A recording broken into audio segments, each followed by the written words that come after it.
Dios le bendiga, hermanos, nuevamente. Gracias porque usted está al pendiente de ver estos videos y de compartirlos también. Hermanos, gracias por las oraciones unos por otros. Y vamos a continuar con el estudio del libro de Santiago, hermanos. Es un libro muy precioso, un libro de práctica para nuestra vida cristiana. Hemos estado avanzando lento, pero es importante que vayamos escuchando, viendo la palabra y también meditando en cómo está nuestra vida en relación a lo que estamos estudiando. Vamos a entonar un himno, Canten del amor de Cristo. Buenas tardes, hermanos, les invito a que canten conmigo este himno, Canten el amor de Cristo.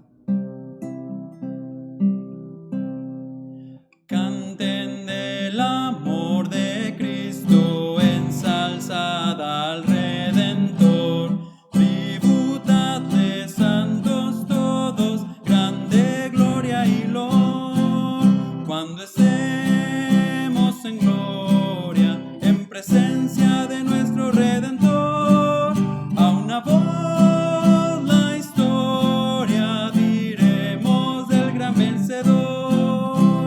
La victoria es segura a las huestes del Señor. Oh, pelead con la mirada puesta en nuestro protector. Cuando estemos en gloria, en presencia de nuestro Redentor, a una voz la historia diremos del gran vencedor. El pendón alzad, cristianos de la cruz, y caminad de triunfo en triunfo, siempre firmes avanzad. Cuando estemos en gloria, en presencia de nuestro Redentor, a una voz la historia diremos del gran vencedor. Adelante en la lucha, oh soldados de la fe, nuestro el triunfo escucha, los clamores, viva el Rey. Cuando estemos en gloria, en presencia de nuestro Redentor, a una voz la historia diremos del gran vencedor.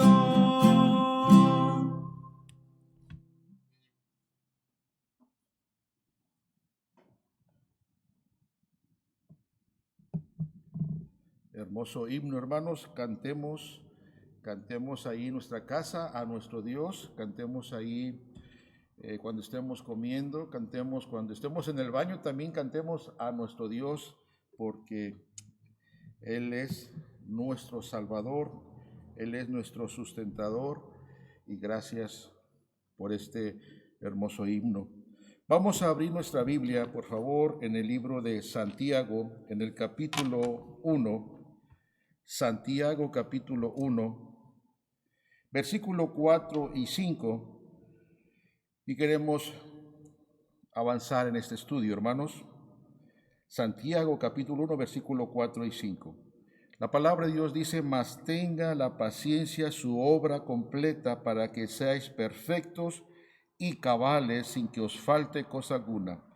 Si alguno de vosotros tiene falta de sabiduría, pídala a Dios, el cual da a todos abundantemente y sin reproche, y le será dada.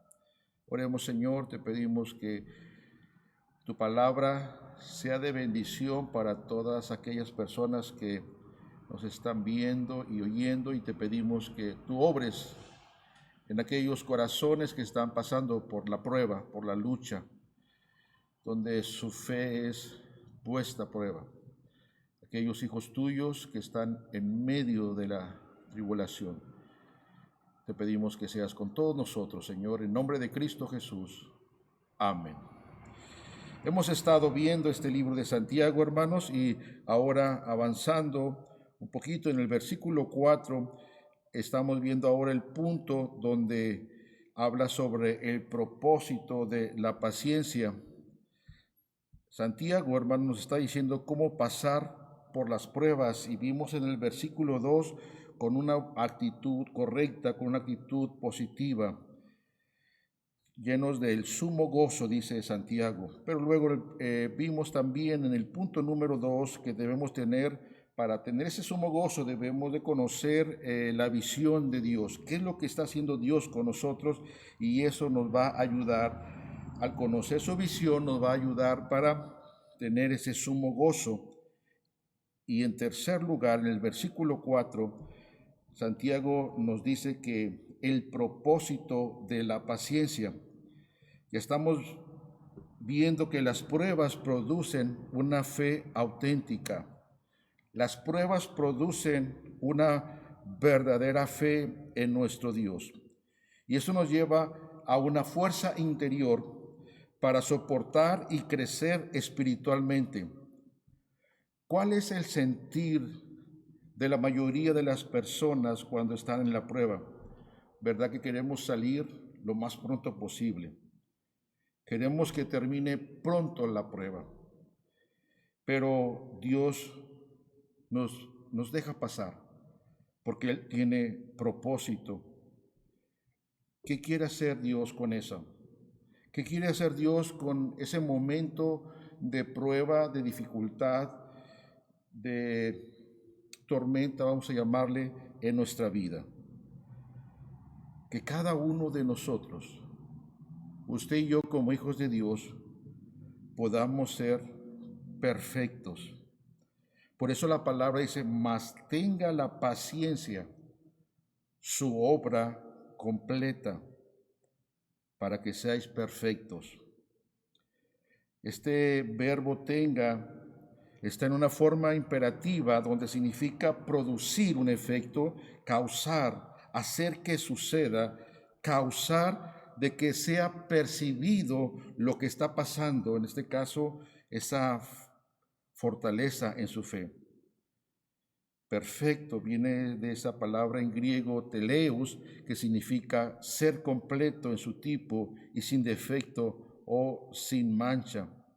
Un creyente genuino, un hijo de Dios genuino, con una fe genuina, un cristiano maduro. Mateo capítulo 5, versículo 48 nos habla de ser perfectos como nuestro Padre es perfecto.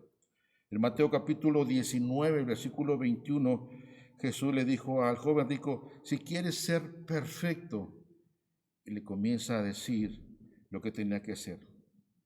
Pero también encontramos dice el versículo 4, perfectos y cabales.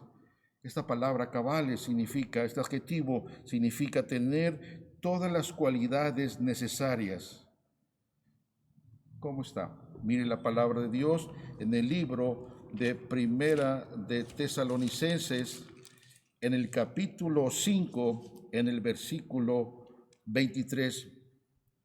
Dice la palabra así, y el mismo Dios de paz os santifique por completo, y todo vuestro ser, espíritu, alma y cuerpo sea guardado irreprensible para la venida de nuestro Señor Jesucristo.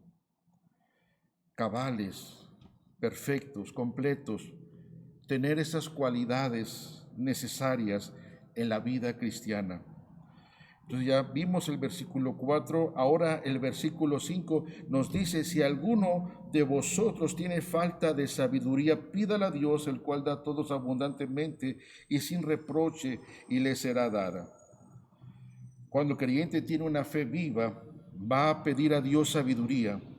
¿Sabiduría para qué? Sabiduría, ¿para qué la necesitamos?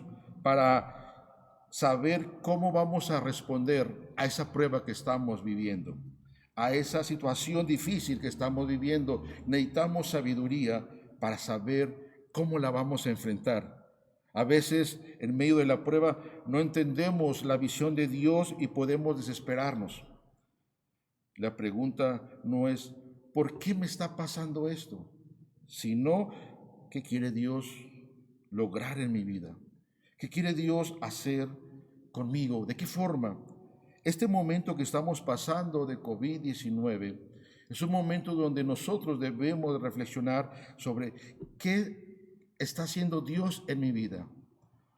¿Qué es lo que quiere Dios producir ahora que tengo que estar en casa, ahora que no puedo salir y hacer esto? Y podemos ver cosas tan importantes que hemos dejado.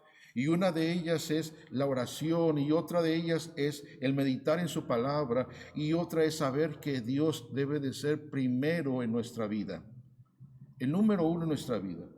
A veces las cosas que nos rodean, el trabajo, las actividades, las ansiedades, nos hacen perder nuestra visión de que Dios debe de ser el primer lugar en nuestra vida.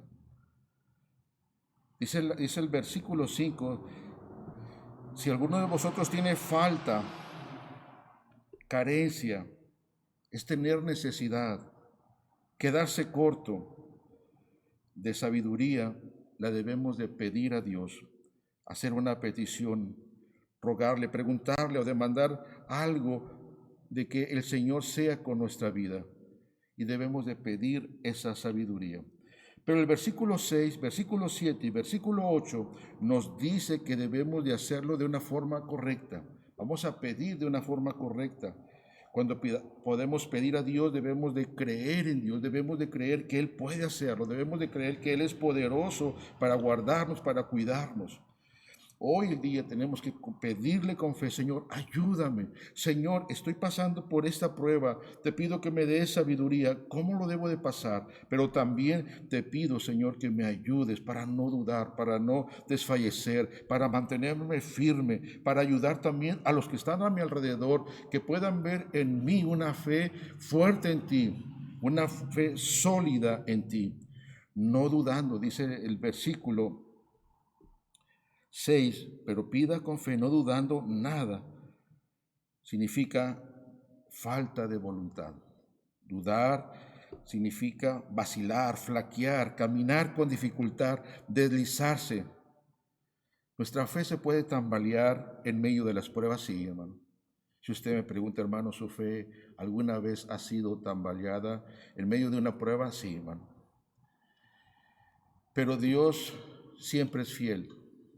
Y siempre nos manda una ayuda, una persona, alguien, un pasaje, una palabra de aliento para fortalecernos, para ayudarnos, para salir adelante.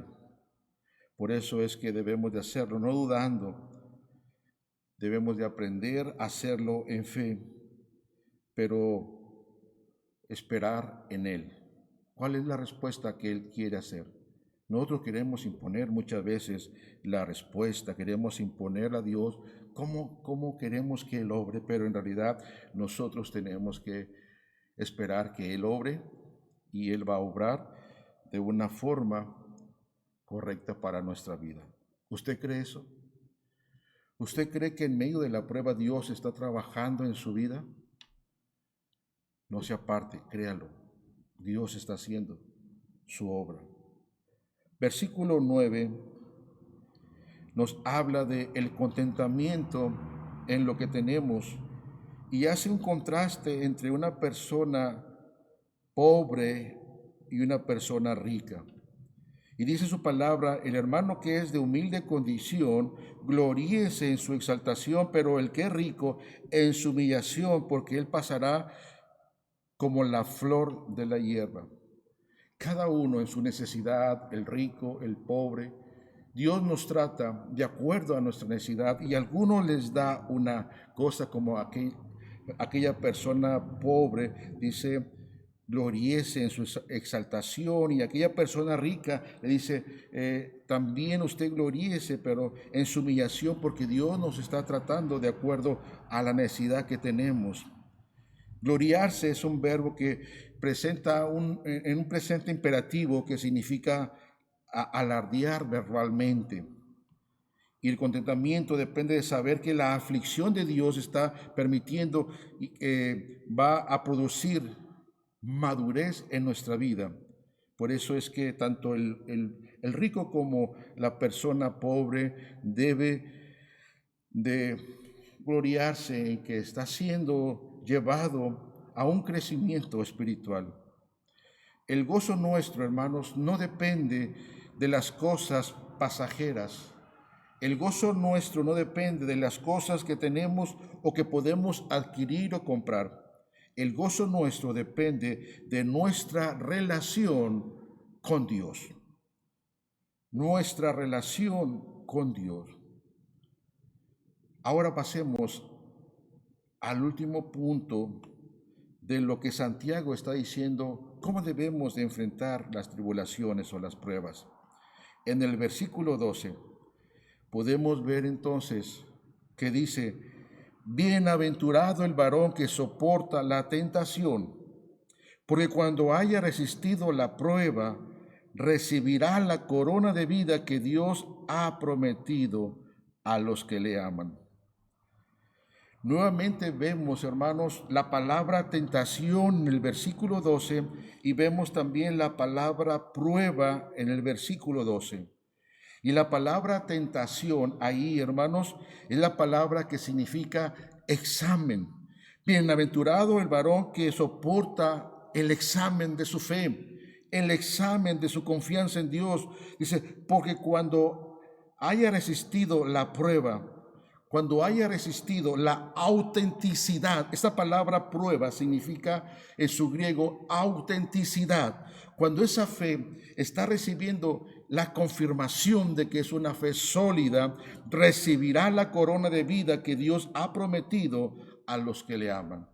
Vea qué interesante es la palabra de nuestro Dios. Una corona de vida, no solamente aquí en la tierra, sino también, hermanos, allá en la presencia de nuestro Dios. Por lo tanto, hermanos, cada uno, cuando estamos pasando por pruebas, piense en el libro de Santiago. ¿Cómo debo yo de pasar esa prueba? Y Santiago nos está diciendo estas cosas para que nosotros podamos pasarla de una forma correcta. Y en primer lugar vimos con una actitud buena, una actitud positiva. Vimos en segundo lugar con una visión de Dios. Con el tercero, con el propósito de que tiene la paciencia para producir perfección o madurez en nuestra vida. Y número 4, obtener un discernimiento a través de la sabiduría y poder enfrentarla de una forma correcta. Y en quinto lugar, haciéndolo de una forma que aprendemos a confiar en nuestro Dios. Aprendemos a descansar en nuestro Dios, pero un contentamiento bienaventurado, dichoso, feliz, porque hay recompensa. Y este adjetivo significa la felicidad por ser favorecido, bienaventurado, favorecido por Dios. Que el Señor nos ayude. Dios te bendiga. Vamos a orar. Señor, en este momento te rogamos que tú seas con aquellos que están en diversas pruebas, que tú le des la sabiduría necesaria, la confianza y la fortaleza en lo que tú estás haciendo, que puedan tener, Señor, esa visión en ti, que no se pregunten por qué a mí, sino qué es lo que estás haciendo en nosotros, Señor. Te rogamos, te lo suplicamos, para tener una visión correcta, un gozo sublime. En el nombre de Cristo Jesús. Amén. Vamos a escuchar un himno instrumental, Entera Consagración.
Gracias a Dios por la alabanza y por los cantos a nuestro Dios, por este himno instrumental. Hermanos, nada más para terminar, le recuerdo, si usted quiere que pasemos por su ofrenda, su diezmo, nada más avísenos, hermano Martín Hernández, su servidor, podemos pasar, o si usted quiere traerlo los domingos en la mañana a las 10, de 10 a 12, de 10 a 1, estamos aquí, hermanos, o entre semana, si usted quiere, yo paso para poder recogerlo. Y si usted tiene una promesa de fe para la obra misionera, le invitamos para que usted pueda pues traerla, ser constante. Es una parte que ha bajado en este tiempo y sabemos, pero queremos no fallar a los misioneros que tenemos en compromiso en este año. Así que, hermanos, apóyenos en oración. Gracias por orar por nuestra familia, por mi esposa, por mis hijos. Gracias por orar por los hermanos enfermos, por las necesidades. Y sigamos, hermanos, en contacto. Y si usted puede compartir estos videos, hágalo con otras personas para que puedan escuchar su palabra, puedan escuchar los cantos y puedan ser bendecidos y fortalecidos. Hemos tenido testimonios de personas que sin ser de la iglesia están contactándome para decirnos que fue de bendición esto, que fue de bendición aquello, y bueno, qué bueno, hermanos, esto es el propósito. Que Dios le bendiga, hermanos. Seguimos en contacto a través de este medio.